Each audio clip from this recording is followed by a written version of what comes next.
السلام علیکم۔ Asia 41 news کے ساتھ میں ہوں آپ کی میزبان زینب سجاد۔ خبر شامل کرتے ہیں جھنگ سے۔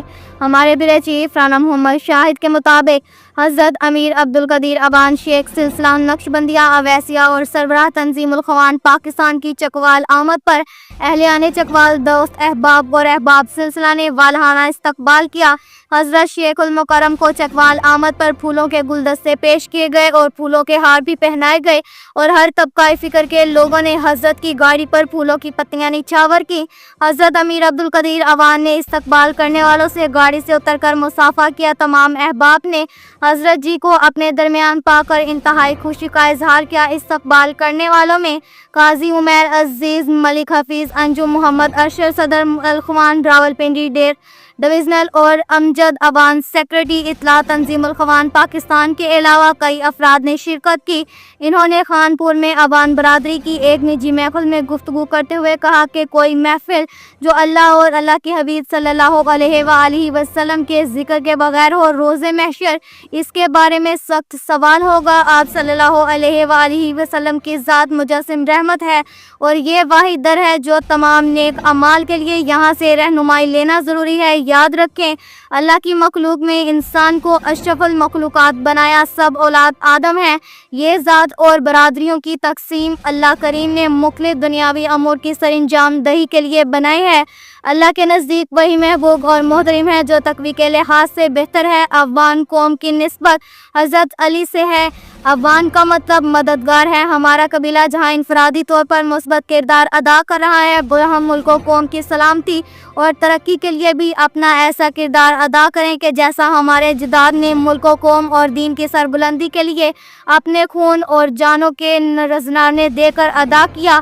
انہوں نے مزید کہا کہ میں اپنی وہ ذمہ داری جو مجھے حضرت مولانا امیر محمد اکرم ابان نے سونپی ہے، پوری کوشش کے ساتھ ملک پاکستان اور پوری دنیا تک پہنچاؤں۔ آسٹریلیا سے لے کر افریقہ، UK اور یورپ کے تمام شہروں میں ان برکات نبوت صلی اللہ علیہ وآلہ وسلم کو پہنچاؤں۔ اللہ کریم اس کاوش کو شرف قبولیت عطا فرمائے۔ آخر میں حضرت کو ملک وسیم کرامت اور ابان برادری کی طرف سے شیلڈ پیش کی گئی اور دعا کے ساتھ یہ پروگرام اختتام پذیر ہوا۔ کے ساتھ ہی ایک اور خبر شامل کرتے ہیں جھنگ سے۔ ہمارے بیورو چیف رانا محمد شاہد کے مطابق DPO کیپٹن ریٹائر بلال افتخار کیانی کے احکامات پر جرائم کے تدارک اور اسٹریٹ کرائم کی روک تھام کے لیے جدید ٹیکنالوجی کے مؤثر استعمال سے 53 لاکھ روپے سے زائد مالیت کے 162 مسروقہ موبائل فونز برآمد۔ DPO کیپٹن ریٹائر بلال افتخار کیانی نے موبائل فونز شہریوں کے حوالے کیے۔ تفصیلات کے مطابق جھنگ پولیس IT سیکشن نے جدید ٹیکنالوجی کے مؤثر استعمال سے 53 لاکھ روپے سے زائد مالیت کے 162 مسروقہ موبائل فونز برآمد کیے۔ DPO کیپٹن ریٹائر بلال افتخار کیانی نے ڈسٹرکٹ پولیس آفس میں موبائل فونز شہریوں کے حوالے کیے۔ DPO کا کہنا تھا کہ شہری استعمال شدہ فونز کی خریداری سے پہلے گیجٹ ایپ کا استعمال یقینی بنائیں۔ IT آفیسران کی کارکردگی کو سراہتے ہوئے DPO کا مزید کہنا تھا کہ پیشہ ورانہ مہارت کے ساتھ ایسے اقدامات جاری رکھے جائیں تاکہ شہریوں کا اعتماد بحال ہو اور جرائم کی روک تھام ممکن ہو سکے۔ شہریوں کے جان و مال کا تحفظ ہماری اولین ترجیح ہے۔ موبائل فونز کی برآمدگی پر شہریوں نے IT سیکشن کی کارکردگی کو سراہتے ہوئے DPO کا شکریہ ادا کیا۔ اب تک کے لیے اتنا ہی کافی ہے۔ مزید خبروں کے لیے ہماری ویب سائٹ www.asia41.tv وزٹ کریں۔ اللہ حافظ۔